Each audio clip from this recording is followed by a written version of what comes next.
వచనం.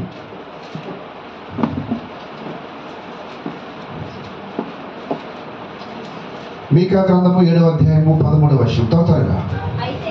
అయితే దేశ నివాసులు చేసిన క్రియలను బట్టి చాలా అయితే దేశ నివాసులు చేసిన క్రియలను బట్టి దేశము పాడగును. లాస్ట్ టైం మనం చదువుకున్నాం కదా, విన్నాం కదా, మోసపోకుడి, దేవుడు వెక్కిరింపబడడు, మనుష్యుడు ఏది విత్తునో ఆ పంటే కోయడు కదా. మనుషుడే కాదు, దేశము కూడా. ఒక దేశము ఏ పంట విత్తుతుందో అదే పంట ఆ దేశంలో ఉన్న ప్రజలు కోసుకుంటారు. అవునా కదా? ఫర్ ఎగ్జాంపుల్, వరి విత్తితే గోధుమ విత్తితే గోధుమలే కోసుకుంటారు. ఒక దేశము శాపాన్ని విత్తితే, అమ్మ నువ్వేం మాట్లాడుతున్నావు, శాపాన్ని విత్తితే శాపాన్ని కోసుకుంటారు. ఇక్కడ వాక్యం ఏం చెప్తుంది, చదవమ్మా. అయితే దేశ నివాసులు చేసిన క్రియలను బట్టి ఆ దేశం ఏమైపోతుంది, పాడైపోతుందంట. ఏమవుతుంది అంటే దేశం ప్రజలు పాపము చేస్తే ఆ దేశం ఏమైపోతుంది, పాడైపోతుంది. ఒక కుటుంబంలో కుటుంబ యజమాని తప్పు చేస్తే, పాపం చేస్తే కుటుంబము పాడైపోతుంది. ఫర్ ఎగ్జాంపుల్, ఒక నియోజకవర్గానికి ఒక ఎమ్మెల్యే సరిగ్గా చేయకపోతే ఆ నియోజకవర్గము డెవలప్మెంట్ అనేది ఉండదు. మీరు చాలా జాగ్రత్తగా మైండ్ ఇక్కడే పెట్టి మెసేజ్ వినాలి. ఎందుకంటే దీనికి మళ్ళా మనం యాకోబు దగ్గరికి వెళ్ళబోతున్నాం. ఇప్పుడు ఇక్కడి నుంచి, దేశం నుంచి యాకోబు దగ్గరికి వెళ్ళబోతున్నాం. పాడైపోయిన దేశాన్ని దేవుడు ఎన్ని రోజుల్లో బాగు చేస్తాడు ఒకసారి చూద్దాం. జకర్యా గ్రంథము 3వ అధ్యాయము 9వ వచనం. సెకండ్ వర్స్ చదవడం కింద నుంచి, మరియు అక్కడి నుంచి. ఇదే సైన్యములకు అధిపతి యెహోవా వాక్కు అందు కదా, అక్కడి నుంచి. ఇదే సైన్యములకు అధిపతి యెహోవా వాక్కు మరియు ఒక్క దినములోగానే, చదవండి అందరూ, ఒక్క దినములోగానే నేను ఈ దేశము యొక్క దోషమును పరిహరింతును. అంటే ఒక దేశం యొక్క దోషము, పాపాలని పరిహరించాలి అంటే, ఆ దేశము చేసిన క్రియలను దేవుడు బాగు చేయాలంటే ఎంత టైం తీసుకుంటున్నాడు చెప్పండమ్మా. ఒక దేశాన్ని బాగు చేయడానికి దేవుడు ఎంత సమయాన్ని తీసుకుంటున్నాడు? ఈ పాయింట్ మీరు గుర్తుపెట్టుకోవాలి. ఒక్క దినం అంటే ఒక్క రోజు, అవునా? ఒక దేశాన్ని బాగు చేయడానికి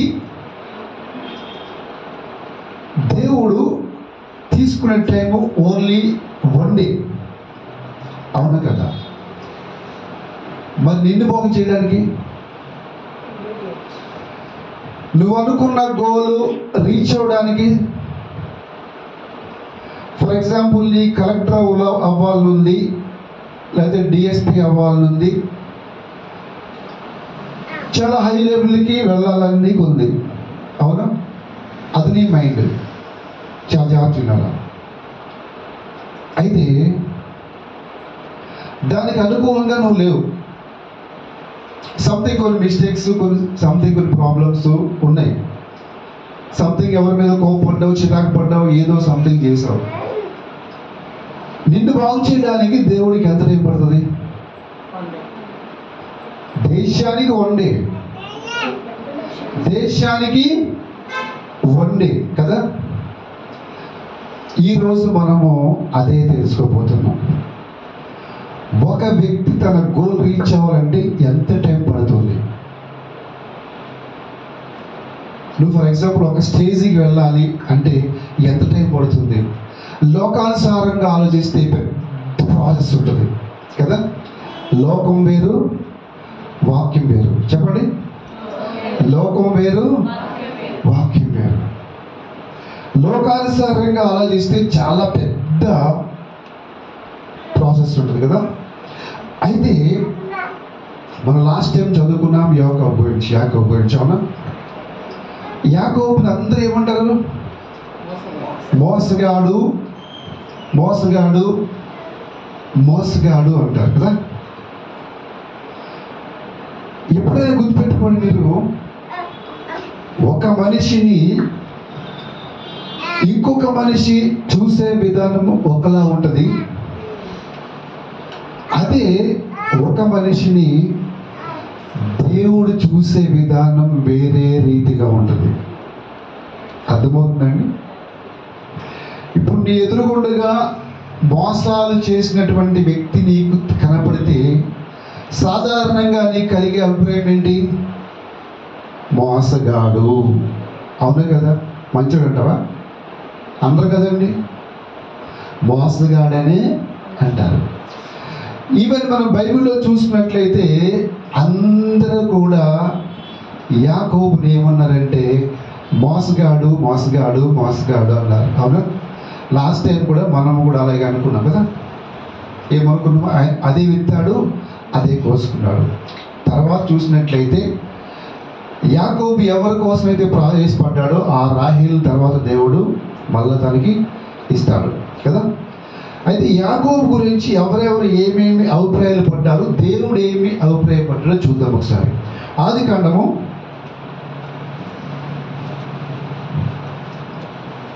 31వ అధ్యాయము 7వ వచనం. మీ తండ్రి నన్ను మోసపుచ్చి 10 మార్లు నా జీతము మార్చెను, అయినను దేవుడు అతని నాకు హాని చెయ్యనివ్వలేదు. ఇక్కడ ఏమన్నాడంటే యాకోబు, మీ తండ్రి నన్ను మోసపుచ్చి 10 మార్లు. అంటే యాకోబు అక్కడ జస్ట్ వాళ్ళ అన్నని మోసపుచ్చినందుకు ఇక్కడ ఎన్నిసార్లు మోసపోయాడు? ఏమో 10 సార్లు మోసపోయాడు. ఇదే ఆదికాండం 31:20. యాకోబు తాను పారిపోచున్నానని సిరియావాడైన లాబానుకు తెలియచేయక పోవుట వలన మళ్ళీ ఏమైపోయాడు యాకోబు? చెప్పండి అమ్మా, ఒకసారి చెప్పండి. యాకోబు మళ్ళీ మోసగాడైపోయాడు. అవునే కదా? రైట్, చదవమ్మా. అతడు తనకు కలిగినదంతయు తీసుకొని, అయితే మనకి ఇష్టమని తెలుసు కదా, అందుకే బైబిల్ చదవమంటుంది. బైబిల్ చదివితే నాకు చెప్పడానికి ఈజీగా ఉంటుంది. సో తన మామ 10 సార్లు మోసపించాడు, మామతో నాకు వర్కౌట్ కాదని యాకోబు ఏం చేస్తాడంటే తన భార్యలను పిల్లలు తీసుకుని అక్కడి నుంచి పారిపోతాడు కదా. ఇదే ఆదికాండం 31:26. అప్పుడు లాబాను యాకోబుతో, నీవేమి చేసిదివి? అయ్యో, మళ్ళీ అంటున్నాడు ఇక్కడ. ఏమని అంటే మోసగాడు అని మళ్ళీ అంటున్నాడు ఇక్కడ మామ కూడా కదా. చదవమ్మా. నన్ను మోసపుచ్చి కత్తితో చెరపట్టబడిన వారిని వలె నా కుమార్తెలను కొనిపోవనేలా నీవు నాకు చెప్పక రహస్యముగా పారిపోయి. అయ్యో, మళ్ళీ అంటున్నాడు. ఏమని? మళ్ళీ ఏమంటున్నాడు? మోసపుచ్చావు. పద్దాక ఇదే వస్తుంది పాపం ఆయనకి ముద్ర. అవునా? అస్తమాను నువ్వు మోసం చేసావు అంటే కోపం వస్తారు కదా. అరే పిచ్చోడా అంటే వస్తారు కదా. పొట్టోడా అంటే వస్తారు కదా. అసలు యాక్చువల్గా యాకోబు అలా ఎందుకు చేశాడు మనం ఈరోజు కంక్లూజన్ రాబోతున్నాం. అర్థమవుతుందా? పద్దాక మామ ఏమన్నాడు? మోసపుచ్చాడు. అక్కడ అన్న కూడా చెప్పండి, అన్న ఏమంటున్నాడు? అన్న అంటున్నాడు ఏమని తెలుసా? అన్న ఏమంటుందంటే యాకోబు మోసగాడు. వాళ్ళ తండ్రి అయిన ఇస్సాకు అంటున్నాడు యాకోబు మోసగాడు. అవునా?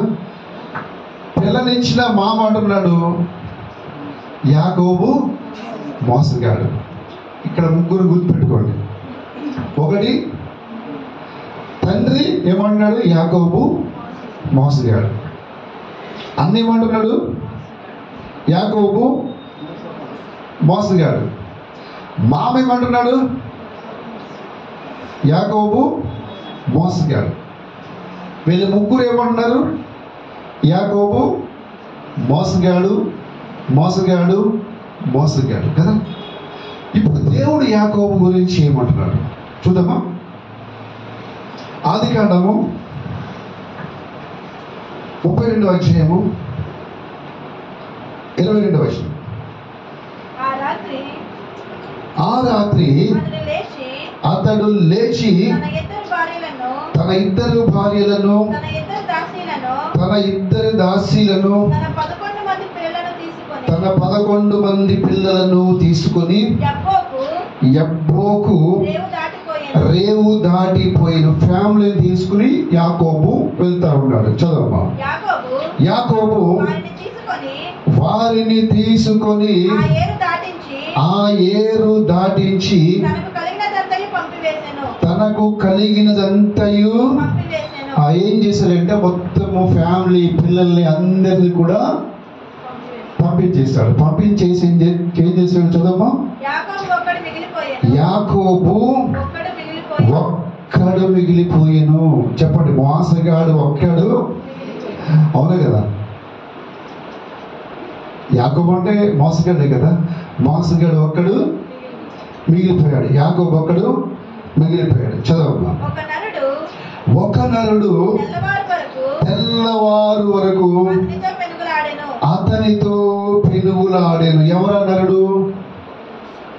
ఎవరమ్మా? చదువు. తాను అతన్ని గెలవకుండుట చూచి తొడగూటి మీద అతనిని కొట్టెను. అప్పుడు అతడు ఆయనతో పెనుగులాడుట వలన యాకోబు తొడగూడు వసిలెను. ఆయన తెల్లవారుచున్నది గనుక నన్ను పోనిమ్మనగా అతడు నీవు నన్ను ఆశీర్వదించితేనే గాని నిన్ను పోనీయనెను. హల్లెలూయా. ఇక్కడ గమనించండి,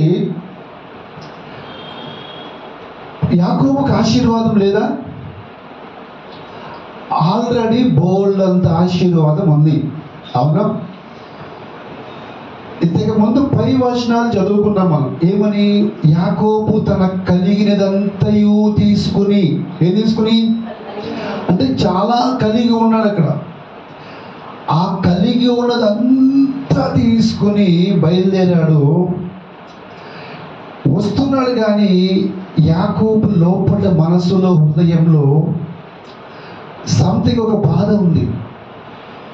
ఏం బాధ ఉంది? ఒకటి, నేను ఫాదర్ని మోసం చేశాను. 2, అన్నను మోసం చేశాను. 3, ఇక్కడ లాభాలు అంటే మామను కూడా చెప్పకుండా మోసం చేసి వచ్చేస్తున్నాను. ఇది నిజమైన ఆశీర్వాదం మనకు? అన్నను మోసం చేసి, ఫాదర్ను మోసం చేసి, మామను మోసం చేసి ఇదంతా తీసుకుని వెళ్ళడము, ఇది నిజంగా స్పిరిచువల్ బ్లెస్సింగా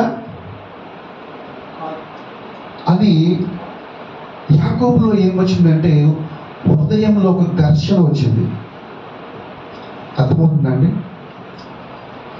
నేను ఎందుకు ఇంతమందిని మోసం చేశానంటే బ్లెస్సింగ్ కోసం. బ్లెస్సింగ్ కోసము ఇంతమంది నేను ఏం చేశాను? మోసం చేశాను.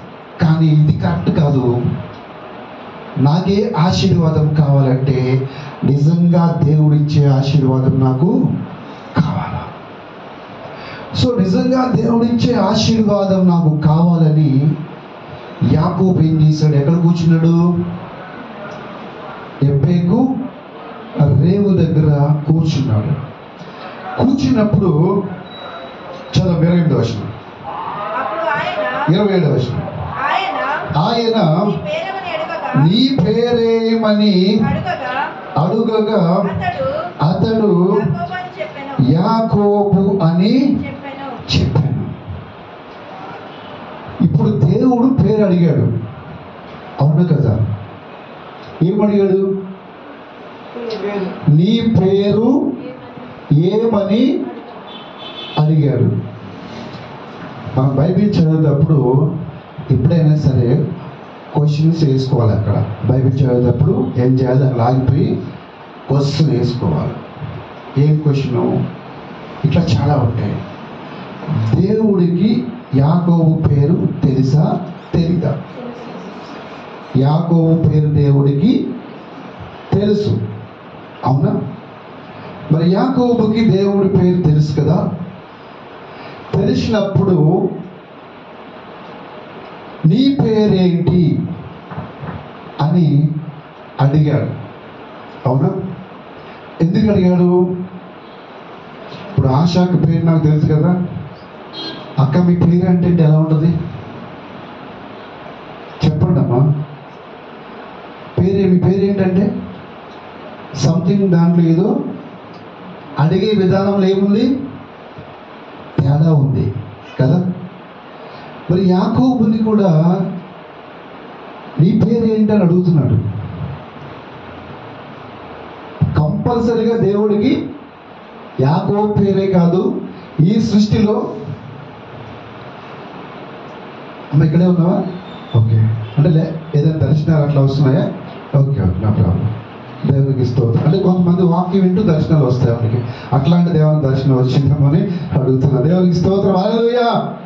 అయితే యాకోబుని ఎందుకు పేరు అడిగాడు చెప్తారు ఎవరైనా?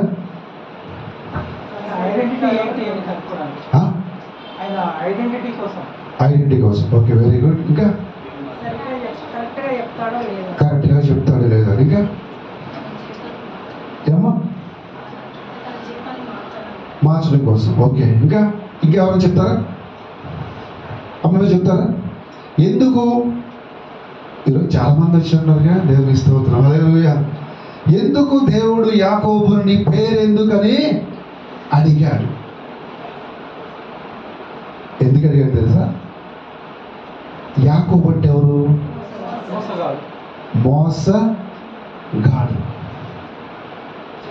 ఎప్పుడైనా సరే గుర్తుపెట్టుకోండి, నువ్వు దేవుడి దగ్గరికి వచ్చినప్పుడు నువ్వేమై ఉన్నావో ఒప్పుకోవాలి. అర్థమవుతుందండి?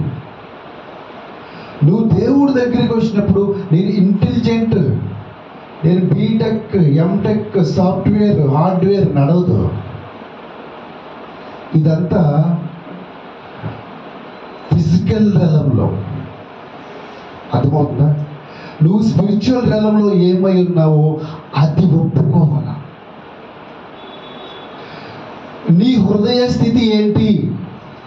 నీ మనసు ఏంటి? నీ తలంపులు ఏంటి?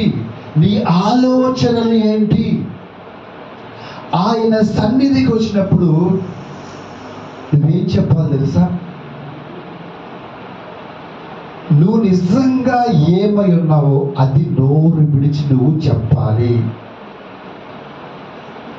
ప్రభువా, నేను మంచివాడిని కాదు, నేను దుర్మార్గుడిని, నేను దుష్టుణ్ణి, నేను పాపాత్ముణ్ణి.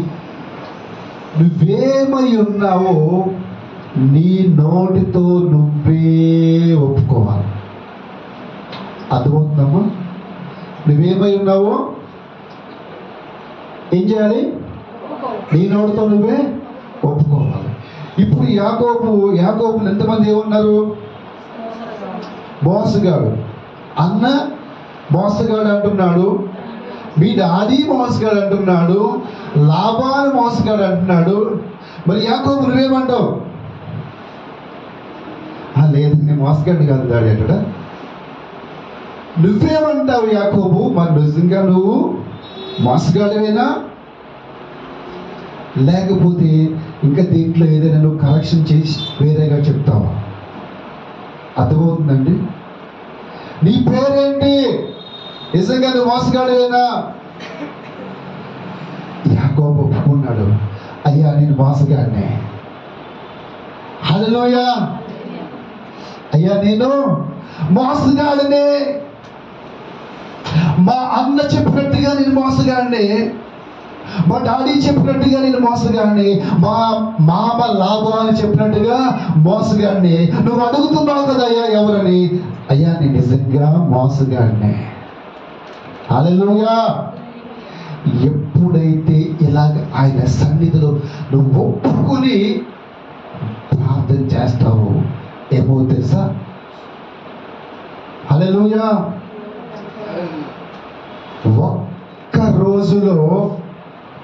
ఒక్క రోజులో నీ జీవితం మారిపోతుంది. అర్థమవుతుందండి? ఒక్క నైట్లో నీ జీవితము మారిపోతుంది. ఇప్పుడు దాకా అందరూ ఏమన్నారు? మోసగాడు మోసగాడు మోసగాడు కదా. కానీ ఇప్పటి నుంచి ఇప్పటి వరకు మోసగాడు ఉన్నటువంటి ఈ యాకోబు ఒక్క రోజులో ఎలా మారిపోయాడు తెలుసా? చదవమా. అప్పుడు ఆయన నీవు దేవునితోనూ మనుషులతోనూ పోరాడి గెలిచితివి కనుక ఇక మీదట నీ పేరు ఇజ్రాయేలే గాని యాకోబు అనబడదు. ఎప్పుడైతే పేరు ఒప్పుకున్నాడో, ఒప్పుకున్నందుకు దేవుడే చెప్పాడు, నువ్వు యాకోబువి కాదు, నువ్వు మోసగాడివి కానే కాదు. దేవునికి స్తోత్రం. మనమైతే ఏం చేస్తాం? అవును నువ్వు మోసగాడివే, అవును నువ్వు మోసగాడివే అంటాం. కానీ దేవుడు ఏమన్నాడు తెలుసా? ఎస్, నువ్వు ఒప్పుకున్నావు కదా, ఈ రోజు నుంచి నువ్వు మోసగాడివి కానే కాదు. నువ్వెవరంటే ఆశీర్వదించబడిన వాడివి. ఇజ్రాయేల్ అంటే అర్థం ఏంటి? ఇజ్రాయేల్ అనే మాటకు అర్థము దేవుడితో పోరాడి గెలిచిన వాడు. ఇంకొక అర్థం ఏంటంటే ఇజ్రాయేల్ అంటే ఆశీర్వదించబడిన వాడు. దేవుని స్తోత్రం. ఇప్పుడు ఎలా మారిపోయాడు? ఆశీర్వదింపబడిన వాడిగా మారిపోయాడు. దేవుని స్తోత్రం. ఎందుకు మారిపోయాడంటే ఆయన దేవుని సన్నిధికి వచ్చి ఆయన ఏమై ఉన్నాడో దేవుడు అడిగినప్పుడు ఒప్పుకున్నాడు. దేవుని స్తోత్రం. ఇంకా కొంచెం మనము డీప్గా వెళ్తే మోసగాడిని ఒక దేశగాడిగా మార్చాడు ఆయన. హల్లెలూయా. ఒక మోసగాడిని ఏం చేశాడు? ఒక మోసగాడిని ఒక్క రాత్రిలో దేశంగా మార్చాడు. అర్థమవుతుందండి? మనం అందరూ ఏమనుకుంటున్నాం? యాకోబు మోసగాడు మోసగాడు మోసగాడు. కానీ మనం చూసే విధానం వేరు, మనం చూసే విధానం వేరు, మన చూపు వేరు, దేవుడు చూసే విధానం వేరు. దేవుడి చూపులు వేరుగా ఉంటాయి. ఒక్క నైట్లో, ఒక్క రాత్రిలోనే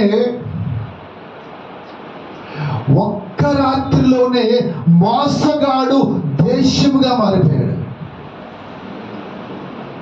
ఈ భూమి మీద ఎవరి పేరు మీద దేశం లేదు, ఓన్లీ ఇజ్రాయిల్ పేరు మీద దేశం ఉంది. ఆ ఇజ్రాయెల్ దేశం ఎక్కడ నామకరణం చేయబడిందంటే ఎబ్రేకు రేవు దగ్గరే నామకరణము చేయబడింది. అర్థమవుతుందండి? నైట్ ఏమైపోయాడు? మోసగాడు ఒక దేశముగా మారిపోయాడు. దేవుని స్తోత్రం. ఒక మోసగాడు దేశముగా మారిపోవడానికి ఏం జరిగింది? ఒకటే జరిగింది, హృదయంలో సంఘర్షణ. మనసులో ఒక సంఘర్షణ జరిగింది. ఏం జరిగింది? అయ్యో, మా అన్నను మోసం చేస్తాను, మా డాడీని మోసం చేస్తాను, ఆఖరికి కనీసం చెప్పకుండా మా మామకు కూడా చెప్పకుండా ఆ కూతుర్ని బిడ్డలు తీసుకుని వెళ్ళిపోతున్నా మామను మోసం చేశాను. ఇది కాదు నాకు బ్లెస్సింగ్, ఈ బ్లెస్సింగ్ కానే కాదు. నాకు ఏ బ్లెస్సింగ్ కావాలంటే నిజంగా నాకు దేవుడు ఇచ్చే ఆశీర్వాదమే కావాలా అని ఏం చేశాడంటే అన్ని పక్కన పెట్టేసి ఒకే ఒక్కడు ఎబ్బేకు దేవుని దగ్గర కూర్చుని దేవుడితో ఏం చేశాడంట? ప్రార్థన చేయలేదు, దేవుడితో పోరాడాడంట. ఆ పోరాటంలో తొడగుంటే ఏమైందంట? దేవునికి స్తోత్రం, హల్లెలూయా. చూడండి, ఇందాక మనం ఒక వాక్యం చదువుకున్నాం. దేశ ప్రజలు చేసిన క్రియలను బట్టి దేశం మీదకి దోషం వస్తుంది, పాపం వస్తుంది కదా. అలాగే దేశాన్ని దేవుడు ఎన్ని రోజులు మారుస్తాడు? దేశాన్ని దేవుడు ఒక్క రోజులో మార్చగలడు, అవును కదా. ఒక్క రోజులో దేశాన్ని మార్చగల దేవుడు ఒక రాత్రిలో మోసగాడి దేశంగా మార్చాడు. హల్లెలూయా. ఇప్పుడు చెప్పండి, నీ జీవితం మారాలి అంటే, నీకు బ్లెస్సింగ్ రావాలంటే నీకు ఎన్ని రోజులు టైం పట్టాలా? 6 నెలలు, 1 year, 2 years, 3 years? ఒక్కసారి మైండ్లో థింక్ చేయండి. మీరు ఒక్కసారి థింక్ చేయండి. యాకోబు ఇంటి దగ్గర నుంచి పారిపోయి వచ్చాడు. ఎందుకు పారిపోయాడు? వాళ్ళ అన్న చంపేస్తాడు, భయము, అవునా? మళ్ళా తిరిగి పారిపోతున్నాడు. ఇప్పుడు ఎందుకు? మామ ఎక్కడ పట్టుకుంటాడని చెప్పి. లైఫ్ అంతా ఎలా ఉంది? భయము, మోసము, భయము, మోసము, భయము, మోసము. ఒక్క మోసగాడు ఒక్క రాత్రిలో దేశముగా మారగలిగినప్పుడు నీవు ఒక్క రోజులో నీ గురికి నువ్వు చేరలేవా? నీ గమ్యానికి నువ్వు చేరలేవా? నీ ముందు ఏదైతే టార్గెట్ ఉందో, నువ్వు ఐఏఎస్ఆ, ఐపీఎస్ఆ, ఇంకా ఏదో అవ్వాలనుకుంటున్నావో అది రీచ్ అవ్వడానికి సమయం ఎంత తెలుసా? ఎంత? Just 1 night. 1 night ఏమైపోయింది? మోసగాడు దేశముగా మారిపోయాడు. అంతేకాదు, దేవుడు కూడా ఏం పేరు పెట్టుకోవడం తెలుసా? కీర్తన గ్రంథము 146 కీర్తన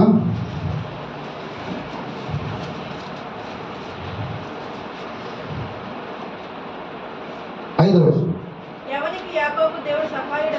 ఎవనికి యాకోబు దేవుడు సహాయకుడగునో,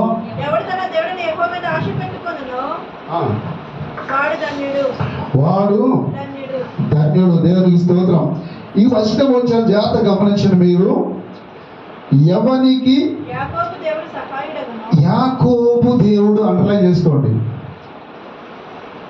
ఎవరు దేవుడు అంట? యాకోబు దేవుడు. ఇప్పుడు దేవుడే తన పేరుని ఎలా మార్చుకున్నాడు? ఒకసారి ఇక్కడ రండి. ఎలా మార్చుకున్నాడు? నేను ఎవరు దేవుణ్ణి?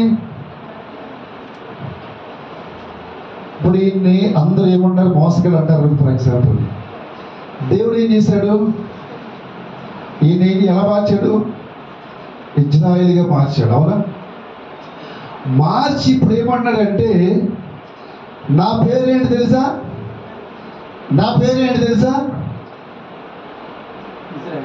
యాకోబు దేవుడు. ఒక్కసారి గమనించండి, భార్య తనలో ఎవరి పేరు కలుపుకుంటది? భర్త పేరు తనలో ఏం కలుపుకుంటుందండి? ఇప్పుడు భర్త పేరు చక్రవర్తి అనుకోండి, ఆమె పేరు సుజాత అనుకోండి, ఏం చెప్పొద్దు? సుజాత చక్రవర్తి అంటారండి. వింటాంగా మనం, సుజాత చక్రవర్తి. ఇప్పుడు దేవుడు తన ముందు ఎవరిని పెట్టాడు? ఇప్పుడు తన ముందు తనను పెట్టాడు, యాకోబుని పెట్టాడు. నేను ఎవరు దేవుడు అంటే మీరందరూ మోసగాడుగా భావిస్తున్నారు కదా. ఈ మోసగాడిని అనేక మందికి ఆశీర్వాదకరముగా దీవెనకరముగా మార్చి నా పేరు ముందు ఈ యాకోబు పేరు పెడతాను. ఇప్పుడు నేను యాకోబు దేవుడిని. దేవునికి స్తోత్రం. కూర్చోండి. ఎవరు దేవుడిగా మారిపోయాడు? యాకోబు దేవుడిగా. అందరినీ మోసం చేసిన యాకోబు తన జీవితం మారడానికి తీసుకున్న టైము జస్ట్ 1 night. హల్లెలూయా. ఎందుకు తెలుసా? యాకోబులో ఒక ఫైర్ ఉంది. చాలా మంది ఏమనుకుంటారంటే యాకోబు మోసం చేశాడు అనుకుంటారు. కానీ యాకోబులో ఏముందంటే ఒక ఫైర్. ఏముంది? ఫైర్. ఏంటో ఫైర్? నేను బ్లెస్ అవ్వాలా, నేను ఎట్లయినా బ్లెస్ అవ్వాలా, నేను ఎలాగైనా ఆశీర్వదించబడాలి. దేవుని స్తోత్రం. మనం అసలు యాకోబు పుట్టుక దగ్గరికి వెళ్తే ఇంకా అద్భుతంగా ఉంటుంది. వాళ్ళ అన్న బయటకు వస్తా ఉంటే ఆ మడి పట్టుకు లాగుతాడంట. అదే నేనే వెళ్తాను బయటికి. ఎందుకు? జ్యేష్ఠుడికే ఆశీర్వాదాలు ఎక్కువ ఉంటాయి. జ్యేష్ఠుడికే ఆశీర్వాదాలు ఎక్కువ ఉంటాయి కాబట్టి అదే నాకంటే ముందు యాషే వెళ్ళిపోతే ఆశీర్వాదాలు నీడు పొందేసుకుంటాడు కాబట్టి లేదు నేనే ముందు వెళ్తాను, నువ్వు రారా వెనక్కి యాషేవ్ అని చెప్పి యాషేవ్ లాగి ముందుకు వెళ్తున్నాడు. అంటే తల్లి గర్భములో ఉండగానే ఒక ఫైర్, ఒక మంట. ఏంటి? నేను బ్లెస్ అవ్వాలా. ఎప్పుడు తల్లి గర్భములో ఉండగానే. దేవునికి స్తోత్రం. ఆ తల్లి గర్భములో ఉన్నటువంటి ఆ ఫైర్, ఆ మంట మళ్ళీ ఎక్కడ రగిలించాడు తెలుసా? ఎబ్బేకు రేవు దగ్గర రగిలించాడు. మళ్ళీ ఎబ్బేకు రేవు దగ్గర అదే మంట రగిలించాడు. అక్కడ అన్న కాలు పట్టు లాగాడు. ఇక్కడ తండ్రి ఎవరు? దేవుడే కాలు పట్టుకుని ఏం చేశాడు? చెప్పండి. దేవుడు ఏం చేశాడు? కాలి పట్టి గుంజు లాగితే తొడ ఏమైందంట? ఇటువంటి ఫైర్ కావాలండి. ఏం కావాలా? మీ పక్కన చెప్పండి, అక్క ఫైర్ కావాలని చెప్పండి. ఫైర్ కావాలి. హల్లెలూయా. ఇటువంటి మంట కావాలా? పోరాడాలి. యాకోబు ప్రార్థన చేయలేదు. అందరూ ప్రార్థన అనుకుంటారు, ప్రార్థన కాదది, పోరాటము. అక్కడ క్లియర్గా రాయబడి ఉంది, నువ్వు దేవునితో పోరాడి. అంటే లేదు నేను బ్లెస్ కావాలా, నువ్వు నా మీద చెయ్యి పెట్టు బ్లెస్ చేయి. నేను బ్లెస్ అయితేనే నిన్ను వదిలిపెడతా, బ్లెస్ అయితేనే కానీ నిన్ను వదిలిపెట్టను. ఎందుకు తెలుసా? నేను నా తల్లి గర్భంలో ఉన్నప్పుడే ఆశీర్వాదం కొరకు ఏశావుని పట్టుకు లాగాను. ఏశావుని పట్టుకు లాగి నేను ముందుకు వద్దామని ప్రయత్నం చేశా. నేను ముందుకు వచ్చి మొదటివాడిగా పుట్టి ఆశీర్వాదం పొందుకుందాం అనుకున్నాను, కానీ పొందుకోలేకపోయాను. తర్వాత మా మమ్మీ చెప్పినట్టుగా నేనే ఏశావుగా గెటప్ తీసుకెళ్ళాను, కానీ పొందుకోలేకపోయాను. కానీ నాకు తెలిసింది ఏం తెలుసా? నిజమైన ఆశీర్వాదము నీ దగ్గరే ఉంది. నువ్వు ఇచ్చే ఆశీర్వాదము కావాలా? అక్కడ తల్లి గర్భంలో ఉన్నప్పుడు అన్న కాలు పట్టుకుని లాగాడు. ఇక్కడ దేవుణ్ణి వదిలిపెట్టకుండా గట్టిగా పట్టుకున్నాడు. యాకోబు ఏమనుకోడు తెలుసా? అక్కడ తల్లి గర్భంలో మా అన్న కాలు వదిలేసానేమోనయ్యా, తల్లి గర్భంలో అన్న కాళ్ళు వదిలేసానేమో, ఆశీర్వాదం రాకుండా ఇప్పుడు మాత్రం నేను వదిలిపెట్టను. బ్లెస్ చేయాల్సిందే. హల్లెలూయా. ఇలా దేవుని అడగాలి. దేవుని స్తోత్రం. ఎలా అడగాలండి? ఇలా అడగాలి. ఇలా అడిగాడు కాబట్టి ఏమైపోయాడు? ఆశీర్వాదం మాత్రమే కాదు, అనేక మందికి ఆశీర్వాదకరముగా దీవెనకరంగా మారిపోయాడు. అంత మాత్రమే కాదు, యాకోబు ఇజ్రాయేలుగా మారి ఇజ్రాయేలు ఒక దేశముగా మారిపోయింది. అదే ఇజ్రాయేలు దేశము ఇప్పుడు అనేక దేశాలకి యుద్ధం చేస్తూ ఉంటే ఆయుధాలని ఏం చేస్తుంది? పంపిస్తూ ఉంది. అర్థమవుతుందండి? మన భారతదేశం కూడా ఇజ్రాయెల్ దేశం నుంచి కొన్ని టెక్నాలజీ కూడా తీసుకుంది. అర్థమవుతుందా? వరల్డ్లో నెంబర్ 1 స్ట్రెంత్ గల దేశం ఏదంటే ఇజ్రాయెల్ దేశమే. చాలామంది అమెరికా అనుకుంటారు, అమెరికా సౌండ్లో. అర్థమవుతుందా? కానీ ఇజ్రాయెల్ దేశం అన్నింటిలో కూడా టాప్ పొజిషన్లో ఉంది. ఎందుకంటే వారిలో ఉన్నది ఏంటంటే యూదుల బ్లడ్. అది ఎక్కడి నుంచి వచ్చింది? జీసస్ నుంచి వచ్చింది. దేవుని స్తోత్రం. హల్లెలూయా. ప్రియ దేవుని బిడ్డ, నేను చెప్పేది ఒకటే మీకు, నీ లైఫ్లో నువ్వు ఏదైనా సాధించాలి అంటే గమనించు, నువ్వు ఒక్కడవే మిగిలిపోవాలా. ఏమవ్వాలండి? ఒక్కడవే మిగిలిపోవాలి. అన్నీ పక్కన పెట్టాలా. అలా కాకుండా రాత్రి 11 దాకా వాట్సాప్, రాత్రి 11 దాకా ఫేస్బుక్, ట్విట్టర్, ఇన్స్టాగ్రాము. పక్కతో చెప్పండి, అక్క అలా అయితే నడవదాకా చెప్పండి. నడవదాకా అట్లా ఇన్స్టాగ్రాము, ఫేస్బుక్, ట్విట్టర్లో, యూట్యూబ్లు ఇవన్నీ పక్కన పెట్టుకుని గమ్యానికి చేరాలంటే కుదరదక్క. ఏం చేయాలి? ఎలా మిగిలిపోవాలి? యాకోబు ఒంటరిగా మిగిలిపోయాడు.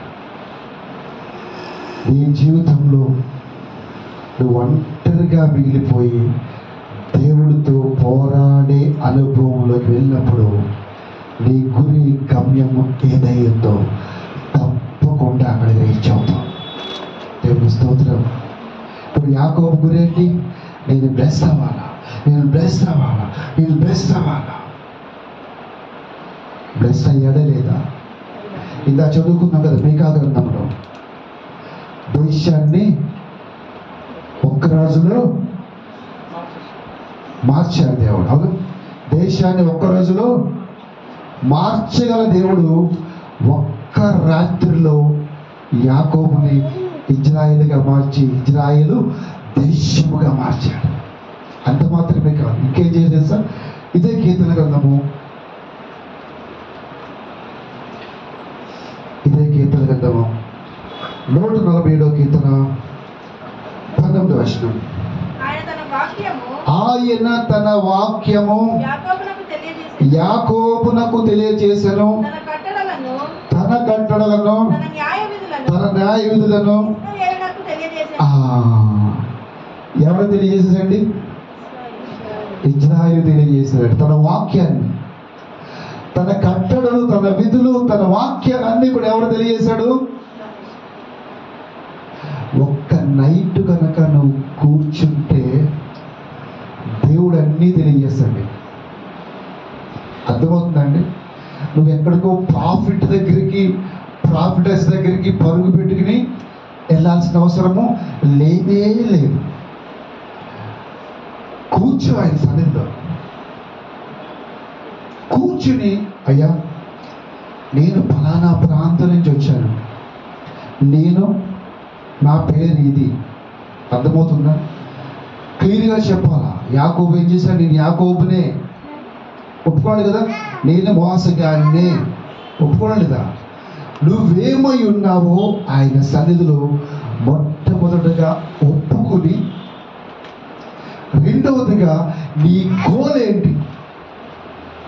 ఫస్ట్ ఆయన ఒప్పుకున్నాడు, రెండోది ఏం చెప్పాడు? నా గోల్ ఏంటి? బ్లెస్సింగ్. నా గోల్ ఏంటి? బ్లెస్సింగ్ అడిగాను లేదా? రెండవది ఫస్ట్ నువ్వెవరో నువ్వు ఒప్పుకొని, రెండవది నీ గోల్ ఏంటో ఏసైకి చెప్పాలా. అర్థమవుతుందా? ఎలా చెప్పాలి తెలుసా? వదిలిపెట్టకుండా. అర్థమవుతుందా? నన్ను విడిచిపెట్టయ్యా అన్న కూడా విడిచిపెట్టాడా? నీవు నన్ను ఆశీర్వదించితేనే కానీ నేను నిన్ను విడిచిపెట్టను. హల్లెలూయా. నువ్వేం చెప్పాలి తెలుసా? యేసయ్యా ఈ హైదరాబాద్ నుంచి ఇదిగో ఐపీఎస్ పట్టుకుని వెళ్తా, ఐఏఎస్ పట్టుకుని వెళ్తా, ఇగో ఈ పొజిషన్లోనే నేను తిరిగి వెళ్తా. నేను మామూలుగా వెళ్ళను. ఎలా వెళ్తానంటే నా పేరు మార్చుకుని వెళ్తా. దేవుని స్తోత్రం. ఎలా వెళ్ళాలండి? ఎస్, ఈ గోల్ ఉండాలండి. ఈ గోలు అర్థమవుతుందా? తప్పనిసరిగా దేవుడు ఒక్క రోజులో ఈ లైఫ్ని మారుస్తాడు. ఒక్క రాత్రిలో మారుస్తాడు. అర్థమవుతున్న ప్రియ దేవుని బిడ్డలారా, కాబట్టి మనం చేయాల్సిన పని ఏంటంటే ఆయన పాదాలు పట్టుకోవాలి. ఆయన పాదాలు పట్టుకుని ఆయన్ని గోసాడి ఆయన అడగాలి, ప్రభువా నన్ను మార్చి, ప్రభువా నా గమ్యాన్ని తీసుకెళ్ళు. నీ గోల్ ఏమైంది? అబ్రహాం గోల్, ఆయన యాకోబు గోల్ బ్లెస్సింగ్. నీ గోల్ ఏంటి? నువ్వేం అడగాలనుకుంటున్నావు? ఆయన పాదాలు పట్టుకుని నువ్వు గట్టిగా అడుగు. అర్థమవుతుందా? వదిలిపెట్టకుండా అడుగు. తప్పకుండా దేవుడు ఇస్తాడు. మన దేవుడికి చెప్పిన అడుగుడి మీకు ఇయ్యబడును, అడిగిన ప్రతివాడు పొందుకుంటాడు. ఇప్పుడు ఈ యాకోబు దేవుడు ఏమైపోయాడంటే నీ దేవుడు నా దేవుడు అయిపోయాడు. పాత నిబంధనలో మాత్రమే అబ్రహాము, ఇస్సాకు, యాకోబుల దేవుడు. ఆ అబ్రహాం, ఇస్సాకు, యాకోబుల దేవుడు ఈ పాత నిబంధన దగ్గరికి వచ్చే వరకు నీ దేవుడు నా దేవుడు అయిపోయాడు. ఇంకా చెప్పాలంటే పాత నిబంధనలో దేవుడుగా ఉన్న ఆయన ఇప్పుడు మనకి తండ్రిగా వచ్చేసాడు. ఆయన హల్లెలూయా. నా నామమును ఎందరు అంగీకరించిదరో వారందరూ కూడా దేవుని కుమారులగుటకు అధికారము అనుగ్రహించబడింది. ఇప్పుడు తండ్రిని గట్టిగా అడిగితే, అయ్యా నాకు కావాలి డాడీ అని మీ డాడీ పాదాలు పట్టుకుంటే మీ డాడీ ఏం చేస్తాడు? చేయపోరాంటాడు. ఏమంటాడు? తప్పనిసరిగా ఇచ్చి తీరతాడు. మీరు ఎగ్జామ్కి వెళ్ళే ముందు మీరు చేసే పని ఏంటంటే అట్లీస్ట్ ఒక్క నైట్ 1 డే ఏం చేస్తారంటే ఆయన పాదాలు పట్టుకోండి. ఆయన పాదాలు పట్టుకుని, అయ్యా నేను ఈ గోల్తో నేను హైదరాబాద్ వచ్చాను, కానీ ఈ గోల్ కంప్లీట్గా నేను పొందుకుని వెళ్ళాలా. నేను ఏదైతే అనుకుంటున్నానో అది రీచ్ అవ్వాలా. ఇప్పటి వరకు నా లోకానుసారంగా నేను ట్రై చేశాను, కానీ అవన్నీ పక్కన పెట్టేస్తున్నా. నీవు నాకు సహాయము చెయ్యి ప్రభువా అని ఆయన పాదాలు పట్టుకుని కనీసం ఒక్క రోజైనా ఇంట్లో కూర్చుని ఆయన పాదాలు పట్టుకుని గట్టిగా అడిగినట్లయితే యాకోబుని దేశముగానే మార్చిన దేవుడు నీ జీవితాన్ని మార్చడా? ఏమ్మా, యాకోబుని దేశంగానే మార్చిన దేవుడు నీ జీవితాన్ని మార్చాడంటే 100% మారుస్తాడు. ఇవన్నీ కూడా ఎందుకు రాయబడ్డాయంటే మనకి సాదృశ్యంగా రాయబడ్డాయి. ఎంతమంది పట్టుకుంటారు అలాగా? ఎంతమంది అయ్యా నేను కూడా యాకోబు లాగా గోజాడతానని ఎంతమంది అంటారు? Thank you. ప్రార్థన చేసుకుందాం. అందరూ తలవంచినట్లయితే కళ్ళు మూసుకుని ప్రార్థన చేసుకుందాం. స్తోత్రం నాయన, మహోన్నతుడా, మహాగండ, గొప్ప దేవుడా, సర్వశక్తిమంతుడా, నీ కొందనాలు స్తోత్రాలు చెల్లించుకుంటున్నాం. అయ్యా ఎంతమంది బిడ్డలైతే నేను వాక్యం విన్నారు, ప్రతి ఒక్క బిడ్డని పేరు పేరున మీరు జ్ఞాపకం చేసుకోమని ప్రార్థిస్తున్నాను తండ్రి. నీ కొందనాలు అయ్యా. ఎబ్బేగు రేవు దగ్గర యాకోబు ఏ విధంగా మీతో పోరాడి గోజాడాడో తండ్రి, అటువంటి బలమైన ప్రార్థనాత్మతో ప్రతి ఒక్క బిడ్డని నింపమని ప్రార్థిస్తున్నాను తండ్రి. అవును తండ్రి, అటు రీతిగా ప్రార్థించినట్లయితే వారి జీవితంలో నిజమైన ఆశీర్వాదములు దీవెనలు పొందుకుంటారు. అటువంటి బలమైన ఆత్మను ప్రతి ఒక్కరి మీద కుమ్మరించమని, దీవించి ఆశీర్వదించమని యేసు పరిశుద్ధ నామములో రక్షణ పరమ తండ్రి. ఆమేన్, ఆమేన్, ఆమేన్.